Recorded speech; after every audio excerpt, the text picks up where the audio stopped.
अस्सलाम वालेकुम, मैं हूं शाहजेब खानजादा। हुकूमत की तरफ से दावा किया गया कि ट्रांसपेरेंसी इंटरनेशनल की रिपोर्ट नून लीग की हुकूमत के खिलाफ है, क्योंकि इसमें जो डेटा इस्तेमाल किया गया वो नून लीग की हुकूमत के वक्त का है। हमने कल ही हकाइक आपके सामने रख दिए थे कि डेटा तहरीक इंसाफ के दौर का है, और अब ट्रांसपेरेंसी इंटरनेशनल ने भी इस बात की तस्दीक कर दी है। ट्रांसपेरेंसी इंटरनेशनल ने बीबीसी को तस्दीक की है कि बदउनवानी से मुताल्लिक उसकी जारी करदा रिपोर्ट के लिए इस्तेमाल किया गया डेटा पुराना नहीं है। पाकिस्तान के लिए जो डेटा इस्तेमाल किया गया वो 2019 और 2020 का है, मगर मामला सिर्फ ट्रांसपेरेंसी इंटरनेशनल की करप्शन परसेप्शन से मुताल्लिक रिपोर्ट का नहीं है, बल्कि करप्शन से मुताल्लिक कुछ वादों और दावों का भी है। हुकूमत में आने से पहले तहरीक इंसाफ ने बहुत से वादे किए, मगर 2 वादे बार बार किए। हुकूमत में आने से पहले भी किए और हुकूमत में आने के बाद भी किए। पहला वादा था हुकूमत में आकर करप्शन खत्म करेंगे, 90 दिन में खत्म करेंगे, और दूसरा वादा था कि बैरून मुल्क से लूटी हुई दौलत वापस लाएंगे। और ये वो दावे थे और वादे थे जिन पर 50 लाख घरों और 1 करोड़ नौकरियों के वादों के मुकाबले में फौरी तौर पर अमल किया जा सकता था। तहरीक इंसाफ को हुकूमत में आए अब 29 महीने हो गए हैं। इन वादों पर कितना अमल हुआ उसका जायजा लेते हैं। जहां तक करप्शन की बात है तो चाहे बैनुल अक़वामी इदारे हों, चाहे खुद हुकूमती अराकीन और इत्तेहादी हों, वो करप्शन बढ़ने की बात करते रहे हैं, और अदालतें मुसलसल करप्शन केसेस में सियासी इंजीनियरिंग की बात कर रही हैं। 29 महीने हो गए, करप्शन का तासुर कम होने के बजाय बढ़ रहा है, और अपोजिशन रहनुमाओं के खिलाफ ना कुछ साबित हुआ, ना ही लूटा गया पैसा वापस आया। गुज़िश्ता साल जब ट्रांसपेरेंसी इंटरनेशनल की रिपोर्ट आई थी तो उस वक्त हमारे ही प्रोग्राम में गवर्नर पंजाब चौधरी सरवर ने इस बात को तस्लीम किया था कि निचली सतह पर करप्शन हो रही है। बाकी सबकी तो जमानत पर रिहाई हो रही है, ऑपोजिशन के खिलाफ कुछ साबित नहीं हुआ, अपनी ही करप्शन बढ़ गई है, तो बयानिया था उसको तो बड़ा नुकसान हुआ है। जो करप्शन हो रही है वो निचली सतह पे हो रही है, जिसको ब्यूरोक्रेसी ने कंट्रोल करना है उस करप्शन को। अगर थानेदार करप्शन कर रहा है, अगर जो है तहसीलदार करप्शन कर रहा है, अगर क्लर्क करप्शन कर रहे हैं, अगर नीचे बीच ले रही है, तो वो किसको कंट्रोल करना है? उसको सियासतदान ने होते उसको कंट्रोल नहीं करना।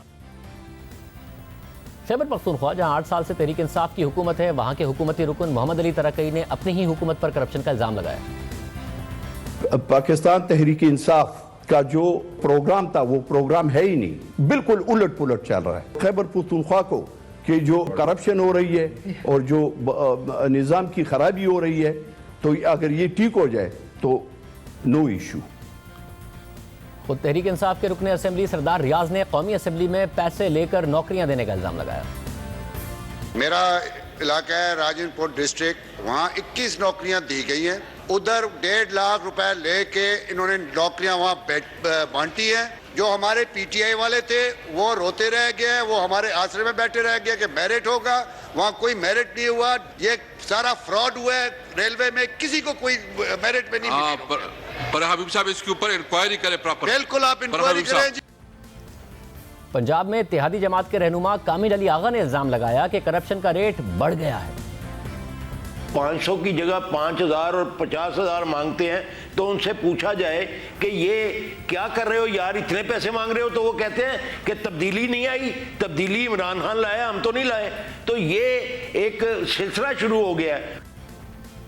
खुद आलमी इदारे, इत्तेहादी और हुकूमती अराकीन कह रहे हैं कि साथ ही इस दौरान जो करप्शन केसेस में अदालती फैसले आए उनमें भी पॉलिटिकल इंजीनियरिंग की बात की गई। खुद साबिक चीफ जस्टिस आसिफ सईद खोसा ने 11 सितंबर 2019 को कहा कि हम बतौर इदारा इस तासुर को बहुत खतरनाक समझते हैं कि मुल्क में जारी एहतसाब सियासी इंजीनियरिंग है, और इस तासुर के खात्मे के लिए फौरी इकदाम की ज़रूरत है ताकि ये अमल अपनी साख ना खोए। इसी तरह ख्वाजा साद रफीक के केस में अदालत ने भी एक तरफा एहतसाब पर बात की। अदालत ने अपने फैसले में लिखा कि नैब कुछ जमातों के रहनुमाओं से मुताल्लिक बड़े पैमाने पर माली बेज़ाब्तगियों के इल्ज़ाम के बावजूद कार्रवाई में हिचकिचाहट का मुजाहरा करता रहा, जबकि कुछ जमातें जो दूसरी साइड पर हैं उन्हें गिरफ्तार किया जा रहा है, महीनों और सालों तक उन्हें कैद में रखा जाता है, और इसके लिए कोई ठोस वजह भी नहीं बताई जाती। सुप्रीम कोर्ट ने अपने फैसले में मजीद लिखा कि इस परेशान कुन सूरत हाल से मुताल्लिक साबिक चीफ जस्टिस आसिफ सईद खोसा ने अदालती साल की तकरीब में भी निशानदेही की थी, बताया था कि किस तरह एहतसाब को सियासी इंजीनियरिंग के लिए इस्तेमाल किया जा रहा है।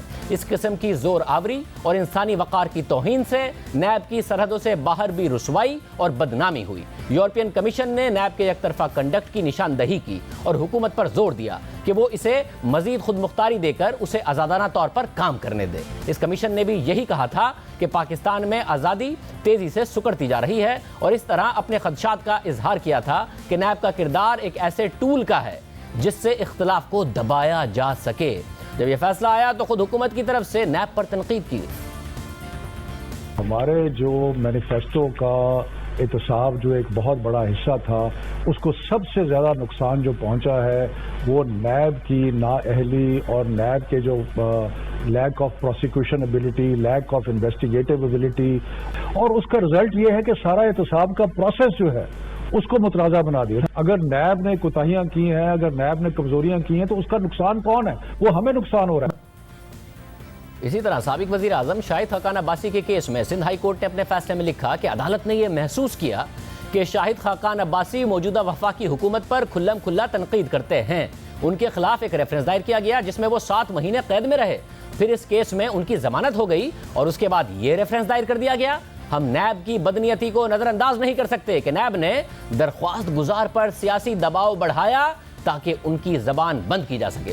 सिंध हाई कोर्ट ने अपने फैसले में मजीद लिखा था कि दिलचस्प बात यह है कि जब नैब के स्पेशल प्रोसिक्यूटर और तफ्तीशी अफसर से पूछा गया कि सिंध और वफाक में अक्सरियती जमात के खिलाफ कितने रेफरेंस फाइल हुए तो जवाब नहीं दिया गया। इसके अलावा शहबाज शरीफ, मरियम नवाज, राजा कमरुल इस्लाम और शेख इमरानुल हक के जमानती फैसलों में भी अदालत ने तनकीद की। ये तो था अदालतों की नज़र में एहतसाब के अमल का हाल, मगर तहरीक इंसाफ की हुकूमत बैरून मुल्क से लूटी हुई दौलत वापस लाने का वादा भी पूरा नहीं कर सकी है। इमरान खान जिस दिन वज़ीर आज़म बने उस दिन भी उन्होंने कहा कि वो बैरून मुल्क से पाकिस्तानियों का पैसा वापस लाएंगे। मेरा वादा है अपनी कौम से कि जो पैसा इस मुल्क का लूट के ये बाहर लेके गए हैं वो पैसा वापस लेके आऊंगा इंशाअल्लाह पाकिस्तान। इसके बाद भी इमरान खान ने वज़ीर आज़म मुंतखब होने के बाद कौम से खिताब करते हुए एक बार फिर बैरून मुल्क से पैसों की वापसी की बात की और टास्क फोर्स कायम करने का ऐलान भी कर दिया। हम एक टास्क फोर्स बना रहे हैं जो पाकिस्तान के पैसे चोरी होकर बाहर गए हैं मुल्क से। हमने पूरी एक हाई पावर टास्क फोर्स बनानी है। हमने ये पैसा वापस लेके आना है पाकिस्तान में। फिर सितंबर 2018 में हुकूमत ने बैरून मुल्क से लूटी हुई दौलत वापस लाने के लिए एसिड रिकवरी यूनिट के क़याम का ऐलान किया। वज़ीर आज़म के मुशीर बराए एहतसाब शहजाद अकबर ने यूनिट के क़याम के ऐलान के साथ ही दावा किया कि 100 अफराद को टारगेट किया जाएगा। 100 बड़े मगरमच्छ जिन्होंने पाकिस्तान से पैसा लूटा है, उस टारगेट के ऊपर हम काम करेंगे और उसके ऊपर फोकस्ड अप्रोच होगी कि इन टारगेट्स के ऊपर हम पूरी एक ट्रेसिंग एक्सरसाइज होगी कि इन्होंने पैसा कहाँ छुपाया हुआ है और फिर उसको लाने के इकदाम किए जाएंगे। फिर हमने अपने प्रोग्राम में शहजाद अकबर साहब से पूछा कि पनामा लीक्स में जो नाम सामने आए उनकी तफसीलात हैं, उस पर काम करें, तो सुनिए उन्होंने क्या कहा। पनामा पेपर्स में और फिर उसके बाद भी बहुत सारे लोगों की डिटेल्स आई, तकरीबन 450 नाम थे, मगर एक शरीफ ख़ानदान के ख़िलाफ़ केस आगे बढ़ा। बाकियों का क्या हुआ, तो वो तो डिटेल्स सामने हैं।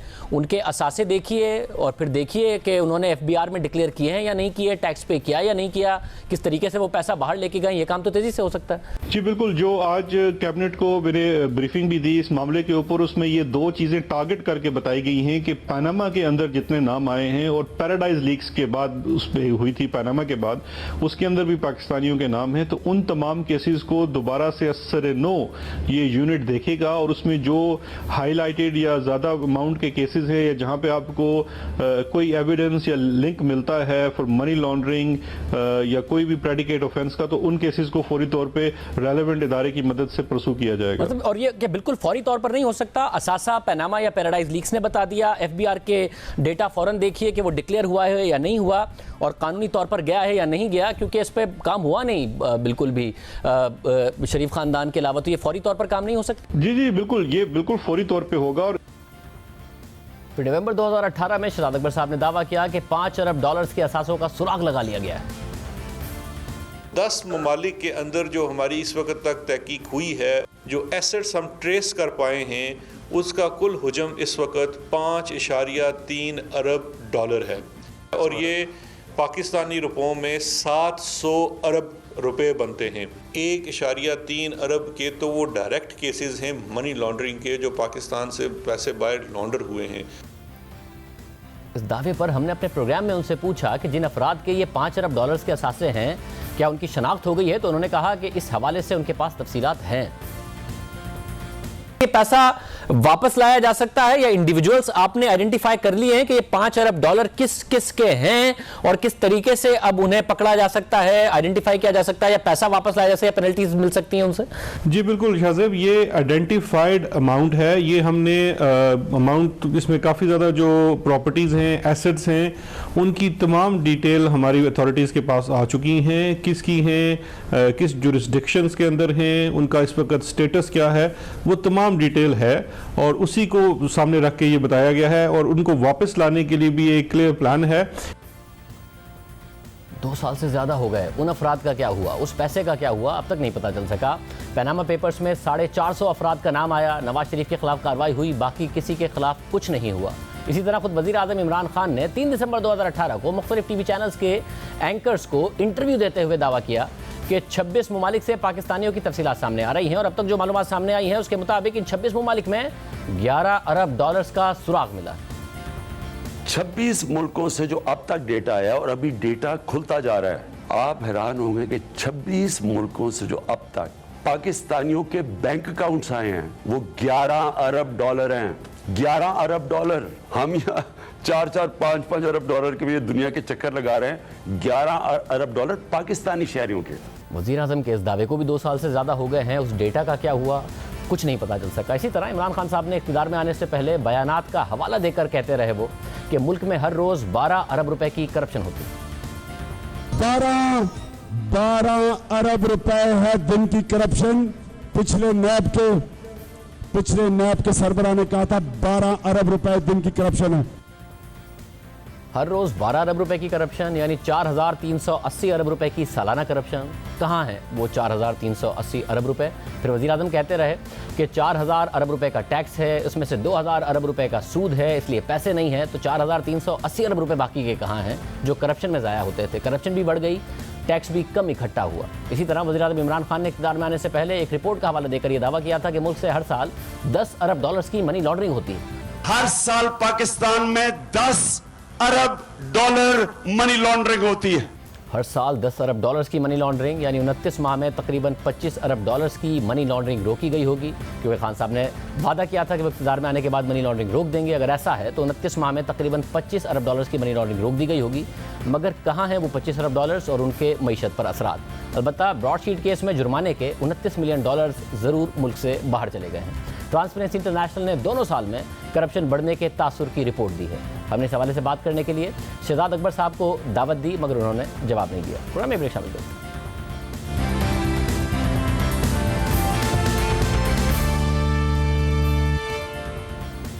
सेनेट इंतखाबात करीब आने पर हुक्मरान जमात की सफ़ों में हलचल बढ़ रही है। कोई है जो तहरीक इंसाफ के लोगों को खरीदने के लिए पैसा इकट्ठा कर रहा है। वज़ीर आज़म इमरान खान कहते हैं कि उन्हें इसका पता है। वज़ीर आज़म मुंतखब नुमाइंदों से मुलाकातें कर रहे हैं, मुख्तलिफ इलाकों के दौरे कर रहे हैं। मुंतखब अरकान के लिए फंड्स का ऐलान किया गया है। सेनेट इलेक्शन खुफिया रायशुमारी के बजाय ओपन बैलेट के जरिए कराने के लिए सुप्रीम कोर्ट से रुजू किया गया और अब आईनी तरमीम की तैयारी की जा रही है। इस सब के बावजूद कुछ तहरीक इंसाफ रहनुमाओं को जहांगीर तरीन की याद सता रही है। डॉन अखबार में मंसूर मलिक की रिपोर्ट के मुताबिक तहरीक इंसाफ के रुकने कौमी असम्बली राजा रियाज के साथ दीगर रहनुमा भी हैं जो ये समझते हैं कि सेनेट इलेक्शन में अरकान को काबू में रखने के लिए पार्टी को जहांगीर तरीन की ज़रूरत है। इन अरकान का ये भी ख्याल है कि नून लीग सेनेट के लिए वोट खरीदने के लिए मैदान में है और अरकान सूबाई असम्बली की वफादारी खरीद सकती है। राजा रियाज ने भी दावा किया कि वज़ीर आज़म ने भी उनकी इस बात से इत्तफाक किया है कि सेनेट इंतखाबात के लिए तजर्बाकार टीम की ज़रूरत है। इन तमाम क़यास सराइयों को वज़ीर आज़म की आज की गुफ्तगू से भी तक़वियत मिलती है जो उन्होंने साहिवाल में सहाफ़ियों से की। इमरान खान ने कहा कि सेनेट इलेक्शन में बोलियां लगती हैं, अभी से बोलियां लगना शुरू हो गई हैं और हमें पता है कि कौन सा सियासतदान पैसे इकट्ठे कर रहा है लोगों को खरीदने के लिए। हमने पिछले इलेक्शन में 20 मेंबर्स को निकाला, 5-5 करोड़ रुपए हमें पता चला कि उन्होंने लिए हैं। सारे पॉलिटिकल लीडर्स को भी ये पता है, क्योंकि अभी से ही रेट्स लगनी शुरू हो गई हैं। हमें पता है, हमें ये भी पता है कि कितनी रेट लग रही है, किस असेंबली में कितने आके लोगों के ज़मीर ख़रीदने के लिए कितने पैसे लग रहे हैं। हमें यह भी पता है कि कौन सा पॉलिटिकल लीडर अब पूरे पैसे इकट्ठे कर रहा है लोगों को ख़रीदने के लिए। पहले हम अदालत में भी हम गए हैं, हम अब कॉन्स्टिट्यूशनल अमेंडमेंट भी लेके जा रहे हैं असेंबली में। पता है सबको कि हमारे पास 2/3 मेजॉरिटी नहीं है, उसके बावजूद हम ये बिल प्रेजेंट करेंगे ताकि सारी कौम के सामने सबको पता हो कि कौन इस मुल्क में कोशिश कर रहा है करप्शन ख़त्म करने की और कौन इस मुल्क में ऐसे लोग हैं जो कि इस मुल्क में करप्शन को बचा रहे हैं।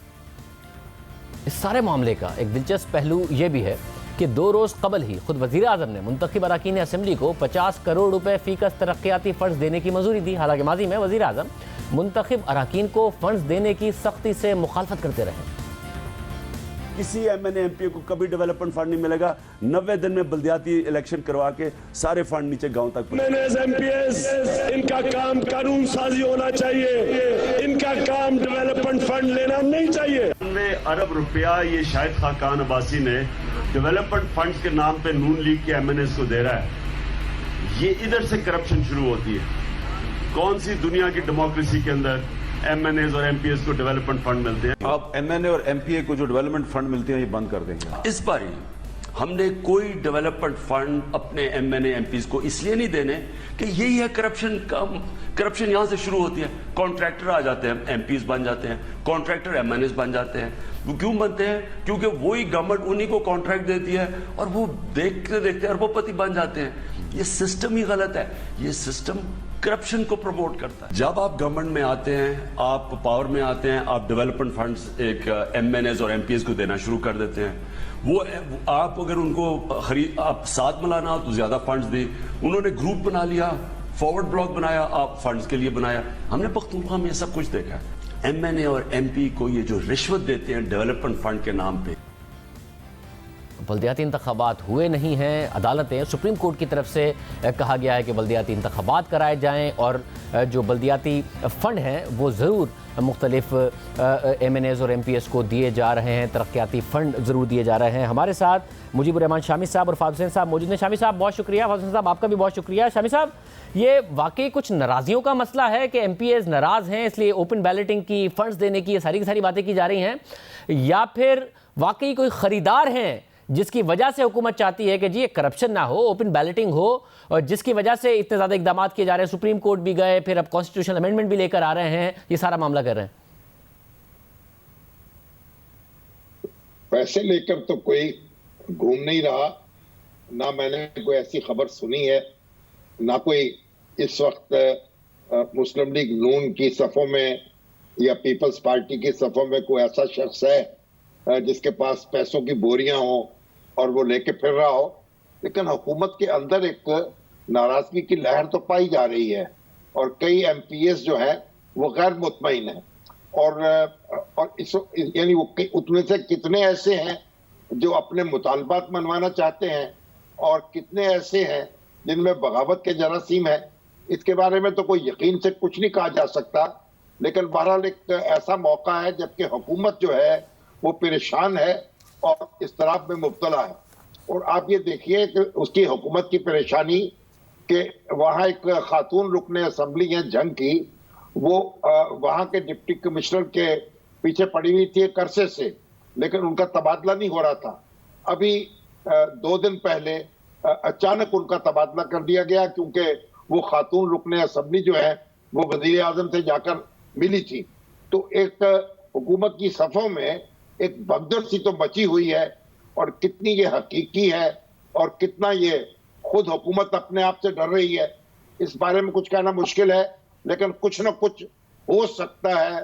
पंजाब की सियासत जो है उसके बारे में आप यकीन से कुछ नहीं कह सकते कि हर चीज़ हमवार तरीके से चलेगी। और इस वक्त इमरान खान साहब जो चाह रहे हैं कि सेनेट के इलेक्शन जो है वो ओपन बैलेट हो और खुफिया बैलेट ना हो, तो उसकी तह में ये खौफ भी पोशीदा है। लेकिन मेरा ख्याल है कि दूसरी तरफ मुस्लिम लीग नून के बाज लोग जो है उन पर भी काम हो रहा है, उनको भी तोड़ने की कोशिश हो रही है और खुद कुछ टूटने के लिए मौजूद भी है। तो मुनासिब ये होगा कि अपोजिशन और हुकूमत दोनों खुफिया बैलेट के जरिए इलेक्शन ना कराएं और तरमीम कर ले दस्तूर में, ताकि जिसकी जितनी नशिस्तें हैं उसको वो मिल सके।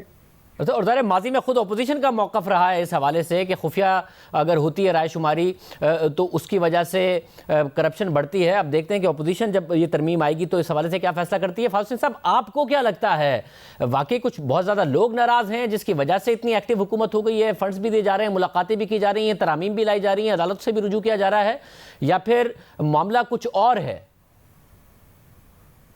देखिए शाहजेब, हमें ये तो नहीं मालूम कि वो बहुत बड़ा हिस्सा है या दरमियाना है, लेकिन ये बात ज़रूर है कि कुछ अनरेस्ट है, कुछ जो है वो बेइत्मीनानी है। और उसकी वजह यह है कि जो पंजाब, खुसूसन जो पंजाब में जिस तरह की पॉलिटिकल मैनेजमेंट हुई है वो बड़ी कमज़ोर है। और वो न सिर्फ ये कि पंजाब सूबे को किस तरीके से गवर्न किया जा रहा है, बल्कि सेंटर से, इस्लामाबाद से जो पंजाब की जिस सियासी तरीके से उसको चलाने की ज़रूरत थी, वहाँ भी कमज़ोरी आ रही है। और इसीलिए जो उस दिन आपने सुना मीटिंग में कि राजा रियाज साहब ने जो जहांगीर तरीन साहब का जिक्र किया, वो सिर्फ जहांगीर तरीन साहब का जिक्र नहीं था, वो शायद ये ख्वाहिश थी कि हमें कोई ऐसा शख्स चाहिए जो पंजाब और पंजाब के MNAs और MPAs उनको मैनेज कर पाए, ऑन अ डेली बेसिस बाकायदा तौर पर उनके काम करे, उनकी ज़रूरियात पूरी करे, और साथ साथ सेंटर में वज़ीर आज़म को जो है वो पंजाब के हवाले से पॉलिटिकल एडवाइस दे। ये बड़ा की जगह है जो जहांगीर तरीन साहब जब से गए हैं वो अभी तक को प्ले नहीं कर पाया। और उसकी वजह से जहांगीर तरीन साहब के जाने के बाद और उनकी पॉलिटिकल मैनेजमेंट का जो इम्पोर्टेंट रोल था वो ख़त्म होने के बाद ये पहला बड़ा टेस्ट आ रहा है सेनेट इलेक्शंस का, और इसलिए गवर्नमेंट जो है वो मेरे ख्याल में कुछ हद तक इनसिक्योर हो रही है। और ये क्या हुकूमत से नाराज़ी ही वजह है या फिर वाकई पैसों का मामला भी है जिसकी वजह से खुद वज़ीर आज़म को अपने माजी के मौक़िफ़ के बरक्स ये तरक्याती फ़ंड देने पड़े, हालांकि वो माजी में कहते थे कि करप्शन का सबसे बड़ा जरिया है? मेरे ख्याल में ये एक कॉम्बिनेशन है, दोनों तरफ है। देखिए, एक तो इसमें तो कोई ढकी छुपी बात नहीं है कि सेनेट के इलेक्शन में पैसे चलते हैं, इसमें भी कोई शक नहीं कि इस बारी चल रहे हैं। और यहाँ तक वज़ीर आज़म इमरान खान की बात दुरुस्त है कि जब हमें मालूम है कि एक प्रॉब्लम है हमारे सिस्टम में, तो हम उसको हल करने के लिए क्यों नहीं कोई तरीक़ाकार जो है वो सामने लेके आ रहे। तो यहाँ तक तो वज़ीर आज़म की बात बिल्कुल दुरुस्त है और इस मामले का कोई ना कोई हल निकलना चाहिए। लेकिन दूसरी तरफ ये जो प्रॉब्लम हो रहा है कि पंजाब के अंदर जो PTI के जो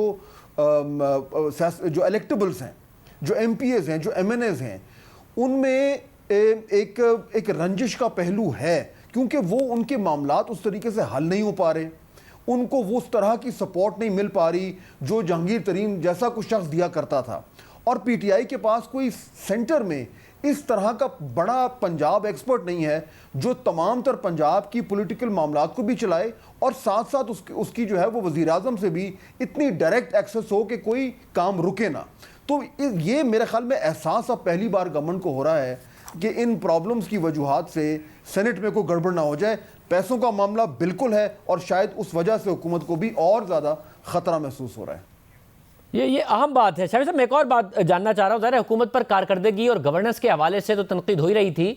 वज़ीर आज़म इमरान खान इस बात का भी वादा करके आए थे कि वो गवर्नेंस बेहतर करेंगे, मगर जो सबसे अहम वादा था वो करप्शन कम करने का और लूटी हुई दौलत वापस लाने का। दौलत तो वापस नहीं आई, एक बयानिया ब्रॉडशीट की वजह से बना के जी उल्टे पैसे वापस गए, और जाहिर है उसमें जो जनरल मुशर्रफ के दौर में मुआहदा हुआ और तोड़ा गया उसका किरदार है। मगर साथ ही जो ये ट्रांसपेरेंसी इंटरनेशनल की रिपोर्ट आ गई है जिसमें दोनों साल करप्शन बढ़ने का तासुर है, आपके ख्याल में ये अपोजिशन को फ़ायदा देगा या इस किस्म की रिपोर्ट से अब हुकूमत को कोई फ़र्क नहीं पड़ना है क्योंकि PDM की तहरीक नाकाम हो गई? देखिए, हुकूमत का जो बयानिया है वो तो इससे सख्त मुतासर हुआ है और हुकूमत ने यानी झूठ बोला है और ये कहने की कोशिश की है कि ये मुस्लिम लीग नून की हुकूमत के बारे में ये रिपोर्ट है, जबकि ऐसा नहीं है। और आपने भी इसे वादे कर दिया और दूसरे जो मीडिया के हल्के हैं उनमें भी ये बात वाज़ेह हो चुकी कि ये मुस्लिम लीग नून का मामला नहीं है, ये PTI की हुकूमत का मामला है। और इसका सबसे बड़ा नारा जो तक करप्शन था और वो करप्शन को खत्म नहीं कर पाई बल्कि उसमें इजाफा हो गया है। और अब इसमें जो क्रेडिबिलिटी है हुकूमत की वो तो मजरूह हो रही है, लेकिन अपोजिशन जो है वो इससे कितना फायदा उठाएगी, ये अपोजिशन अपनी जगह अपने आप से उलझी हुई है। आप देखें, अपोजिशन इसलिए हुकूमत की कमजोरी से फायदा नहीं उठा पा रही और हुकूमत जो है वो अपोजिशन की कमजोरी से फायदा उठा रही है। ये एक फर्क है जो दोनों में नजर आता है। जो हुकूमत है वो उसकी कंपेनिंग बड़ी जबरदस्त है, उसके तर्जमान जो हैं वो बस एक उल्टी सीधी हाँक देते हैं और उड़ा देते हैं और फिर उसी को हकीकत समझकर उसका पीछा करते रहते हैं। लेकिन जो अपोजिशन है उसका जो बयानिया है वो कुछ हाँप हाँप कर चल रहा है, कोई टूट टूट कर चल रहा है। एक उसके अंदर भी एक ताकत और कुव्वत नहीं है जो होनी चाहिए। फैसल साहब, ये जो बयानिया है ज़ाहिर है इमरान खान साहब का, वो तो खुद कहते हैं कि करप्शन के खिलाफ मैंने बयानिया बनाकर मैं इलेक्शन जीता हूं, और फिर वादे भी बाद में करते रहे। ये करप्शन बढ़ने का तासुर ट्रांसपेरेंसी इंटरनेशनल की दोनों साल रिपोर्ट आना और बढ़ जाना, फिर उनका तस्दीक करना कि ये तहरीक इंसाफ की हुकूमत का रेटा है, कितना जो तहरीक इंसाफ का बयानिया है उसको मुतासिर करेगा? और आपको लगता है अपोजिशन इसका फ़ायदा उठा सकती है, या अपोजिशन की तहरीक में वो जान नहीं है कि वो फ़ायदा उठा सकें? देखिए शाहजेब साहब, मेरा ख्याल में ये जो खबर है ये बहुत इंपॉर्टेंट है और उसकी जो अहमियत है उसका अंदाज़ा हम इस बात से लगा सकते हैं कि माजी में जब यही खबर आती रही है तो उससे किस तरीके से पाकिस्तान तहरीक इंसाफ ने जो है वो सियासी फ़ायदा उठाया, और जो उस वक्त का उनका बयानिया था कि जी हुकूमत जो है और हुक्मरान हैं वो करप्ट हैं, उस बयानिए को किस तरीके से इसी खबर की बुनियाद पर मुस्तहकम किया। अब अजीब सूरत हाल है कि यानी कि उस बयानिए की नफ़ी करती है ये खबर जो आई है, लेकिन अब देखिए कि अपोजिशन जो है वो उस तरीके से अपने बयानिए को हुकूमत के ख़िलाफ़ उतनी तेज़ी से आगे बढ़ाने में नाकाम हो रही है जितना कि पीटीआई अपोजिशन में करती थी। तो मेरे ख्याल में खबर बहुत बड़ी है, लेकिन अपोजिशन इसको हैंडल नहीं कर पा रही, और शायद अपोजिशन का जो बयानिया बनाने का जो एक फेलियर है ये उसका एक बहुत बड़ा जीता जागता सबूत है। तो शामी साहब, जो पहला फेज था पीडीएम का, उसका जो डेडलाइन थी वो भी नहीं मीट हुई, वो फेज तो नाकाम हो गया। आपको लगता है कोई दूसरे फेज में ये दोबारा मोमेंटम पकड़ सकते हैं इस हुकूमत के खिलाफ, या अब मोमेंटम दोबारा हाथ नहीं आएगा पीडीएम के, अब ये हुकूमत नहीं गिरा सकते? देखिए, पीडीएम हुकूमत को डराती तो रहेगी और डराने की सलाहियत उसमें है, और हुकूमत के आसाब पर भी सवार है, क्योंकि आप देखें उठते बैठते खुद वजीर आजम, उनके वज़रा, उनके खुसूसी मुआवन वो पीडीएम की बात करते चले जाते हैं, इसके बगैर उनको नींद नहीं आती। लेकिन पीडीएम जो है उससे भी कुछ गलतियां सरजद हुई हैं। एक, उसने मौसम का ख्याल नहीं रखा, उसने वबा का ख्याल नहीं रखा, और एक अपनी धुन में एक ऐसा एजेंडा मुरतब कर लिया जिस पे अमल नहीं कर सकी। अब ये हो सकता है कि ऊंच नीच होती रहे, लेकिन पीडीएम जो है उसका दौरानिया लंबा हो जाएगा उसकी जिद्दोजहद का, और वो कोई बहुत जल्द नताइज हासिल तो नहीं कर सकेगी, लेकिन इंतखाब जो उसकी घड़ियां करीब आएंगी उस वक्त उसमें एक कुव्वत पैदा होती चली जाएगी। और अगर अभी बल्दियाती इंतखाबात होते हैं जिनके बारे में सुप्रीम कोर्ट ने हुक्म दिया है, तो ये भी एक बड़ा मार्का होगा और हुकूमत के लिए परेशानी का सबब बन सकती है। अपोजिशन पंजाब में भी और खैबर पख्तूनख्वा में भी और सिंध में तो हालात जो है वो जाहिर है सबके सामने। और फासिल साहब, आपको लगता है कि पीडीएम अपोजिशन अब कोई खतरा है इस हुकूमत के लिए, या वो खतरा खत्म हो चुका है? देखिए, मुझे इस वक्त पीडीएम फौरी तौर पर हुकूमत के लिए कोई खतरा नहीं लग रही। अगर हम खतरे को डिफाइन करें इस पैराहे में कि क्या हुकूमत जो है वो उसकी छुट्टी हो सकती है, हुकूमत की छुट्टी होती नज़र नहीं आ रही। हाँ, कुछ एकदम कोई एक यानी कि अनफोर्सीन को मामला हो जाए, जिस तरह कि आपको याद है कि पैनमा हो गया था, तो वो अलग कोई बात है। लेकिन मेरे ख्याल में इस वक्त जो पीडीएम की जो एक मरकज़ी जो थ्रेट थी वो ख़त्म हो चुकी है। अब मेरे ख्याल में अपोजिशन को भी ये बहुत हद तक अंदाज़ा हो गया है कि उन्होंने जो कुछ करना है उनका हदफ अब 2023 के इलेक्शन होंगे, और उसी हवाले से वो कोशिश करेंगे कि हुकूमत के ऊपर दबाव जारी रखें। लेकिन ट्रांसपेरेंसी की जो रिपोर्ट आई है, जिस तरीके से अपोजिशन ने उसको ट्रीट किया है, अगर उन्होंने दबाव इसी तरह रखना है तो मेरा ख्याल है वज़ीर आज़म इमरान खान जो हैं उनको ज़्यादा परेशानी नहीं होगी। बहुत शुक्रिया, गुफ्तगू आपने सुनी। प्रोग्राम में ब्रेक शामिल करते हैं, एक और अहम खबर बात करेंगे इसके बाद।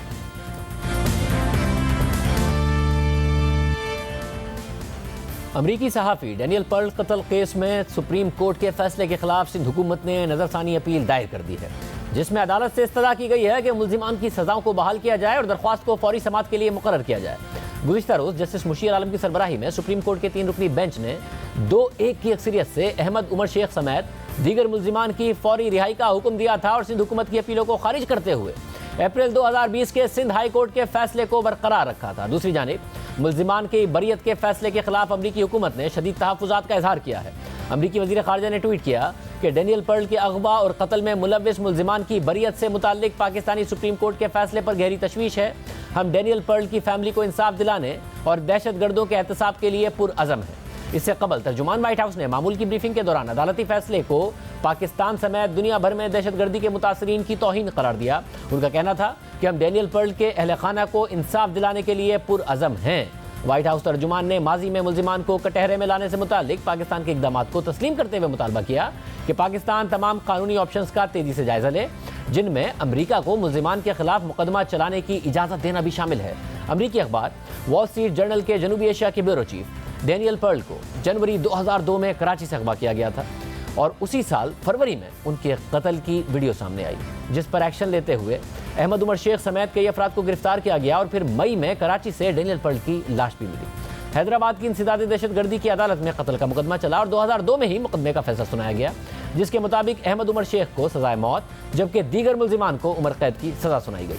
और फिर मुल्जिमान ने इस फैसले के खिलाफ सिंध हाई कोर्ट से रुजू किया, मगर कई साल तक इस मुकदमे में कोई पेशरफ सामने नहीं आई और तकरीबन 18 साल गुजरने के बाद गुज़िश्ता साल अप्रैल में केस का फैसला सुनाया गया, जिसमें अहमद उमर शेख की फांसी की सज़ा को 7 साल कैद में तब्दील किया गया। क्योंकि अहमद उमर शेख 18 साल से कैद में थे, इसे अदालत ने रिहा करने का हुक्म दे दिया, मगर सिंध हुकूमत ने अमन अमान के खदशे के तहत मजीद 90 दिन के लिए हिरासत में रखा और बाद में इंसिदाद दहशतगर्दी एक्ट के तहत कैद में मजीद तौसी की गई। दिसंबर 2020 में सिंध हाई कोर्ट ने सूबाई हुकूमत के इस इकदाम को भी कलअदम करार दे दिया और उमर शेख समेत दीगर मुल्जिमान की रिहाई का हुक्म दिया, जबकि सिंध हुकूमत ने हाई कोर्ट के अप्रैल 2020 के फैसले को सुप्रीम कोर्ट में चैलेंज कर रखा था, जिस पर गुज़िश्ता रोज फैसला सुनाते हुए अदालत ने अहमद उमर शेख समेत दीगर मुल्जिमान की फौरी रिहाई का हुक्म दिया और सिंध हाई कोर्ट के गुज़िश्ता साल के फैसले को बरकरार रखा। और आज सिंध हुकूमत ने इस फैसले के खिलाफ नजरसानी की अपील दायर की है। प्रोग्राम में ब्रेक शामिल करते हैं, एक और अहम खबर पर बात करेंगे। अमेरिका की मशरिक़ वस्ता से मुताल्लिक नई पॉलिसी वाज़ेह होना शुरू हो गई है। 2 अहम बयानात और इक़दामात सामने आ गए हैं, लेकिन दूसरी जानिब अमेरिका और ईरान एक डेडलॉक की तरफ बढ़ते नजर आ रहे हैं। अमेरिका ने ईरान को खबरदार किया है कि अगर वो जौहरी मुआहदे की बहाली चाहता है तो उसे अपने जौहरी ज़खायर मुआहदे की तयन करदा सतह पर लाना होंगे, जबकि ईरान का कहना है कि पहले अमेरिका पाबंदियां खत्म करे, उसके बाद वो मुआहदे पर अमल करेगा। ईरान के साथ जौहरी मुआहदे के बारे में नए अमेरिकी वज़ीर ख़ारिजा का रवा हफ्ते प्रेस ब्रीफिंग में कहना था कि ईरान मुआहदे के तहत कई इक़दामात की पैरवी नहीं कर रहा है। अगर वो उनकी पैरवी का इरादा करते हुए अमल करता है तो अमेरिका इसका जायज़ा लेगा। उनका मजीद कहना था कि अगर ईरान दोबारा मुआहदे की पासदारी करता है तो वाशिंगटन ईरान के साथ एक तवील और मजबूत मुआहदे को आगे बढ़ाएगा जो दीगर मसलों को भी हल करेगा, लेकिन अभी कम अज कम हम उस मकाम पर नहीं पहुंचे। यूँ ईरान जो तवक्को कर रहा था कि नई अमेरिकी इंतजामिया जल्द ही मुआहदा बहाल करेगी, उस पर से मुआशी और दिफाई पाबंदियां खत्म करेगी, अब वो अमेरिका के साथ एक डेडलॉक में नजर आ रहा है। साबिक सदर ट्रंप ने 2018 में ओबामा इंतजामिया के दौर में ईरान के साथ किया गया जौहरी मुआहदा खत्म करते हुए उस पर पाबंदियां आयद कर दी थी, जिसके 1 साल बाद ईरान ने जवाबी तौर पर अपने जौहरी ज़खायर बढ़ाने का ऐलान किया था। जबकि पिछले साल जनवरी में अमेरिका की जानिब से ईरानी कमांडर जनरल कासिम सुलेमानी के मारे जाने और फिर नवंबर में ईरानी जौहरी साइंसदान मोहसिन फ़खरी ज़ादा पर टारगेट हमले के बाद ईरानी पार्लिमान और सुप्रीम काउंसिल ने ईरान के जौहरी प्रोग्राम में तौसी की मंजूरी दी थी। ईरान के मुताबिक रवा साल उसने 1 माह में जौहरी ज़खायर को 20% इनरिच कर दिया है, जबकि जौहरी हथियार बनाने के लिए 90% इनरिचमेंट दरकार होती है। इससे पहले जौहरी मुआहदे के तहत ईरान अपने जौहरी मवाद को 3.67% तक रख सकता था। दूसरी जानिब जो बाइडेन ने अपने इंतखाबी मंशूर के मुताबिक सऊदी अरब के साथ ताल्लुकात का जायजा लेते हुए अरबों डॉलर्स का असलहा फरोख्त करने के मुआहदों को आर्जी तौर पर मुअत्तल कर दिया है। साथ ही मुत्तहिदा अरब अमारात के साथ 23 अरब डॉलर्स के F-35 तैयारों की फरोख्त का मुआहदा भी मुअत्तल किया गया है, जो मुत्तहिदा अरब अमारात के इसराइल को तस्लीम करने के बाद तय पाया था। अमरीकी वज़ीर ख़ारिजा का कहना है कि ये एक रूटीन का अमल है, जिसका मकसद नई आने वाली इंतजामिया की जानिब से उन पुराने मुआहदों को रिव्यू करना है। जबकि इस हवाले से माहिरीन का कहना है कि अगर बाइडेन इंतजामिया इन तैयारों की फरोख्त का मुआहदा मनसूख करती है तो इससे मुत्तहिदा अरब अमारात और इसराइल के ताल्लुकात भी मुतासिर हो सकते हैं। दूसरी जानिब जो बाइडेन इंतजामिया के ईरान के हवाले से मौक़िफ़ पर अमेरिका के रिवायती इत्तिहादी इसराइल ने भी खबरदार कर दिया है। इसराइली आर्मी चीफ का कहना है कि ईरान के साथ मुआहदे की बहाली अमेरिका की एक गलती होगी, जिससे निपटने के लिए इजरायली फौज ने ईरान के खिलाफ इजाफी इकदामात ले लिए हैं। इसके जवाब में ईरानी सदर के चीफ ऑफ स्टाफ का कहना था कि बाइडेन इंतजामिया आज़ाद है और वो माजी की तरह इसराइली ऑर्डर्स पर अब नहीं चलेगी। इसराइल की धमकी के बारे में उनका कहना था कि दर हकीकत वो ऐसा करने की ना तो हिकमत अमली रखते हैं, ना ही उनके पास इसकी सलाहियत है। इजाज़त दीजिए, अल्लाह हाफ़िज़।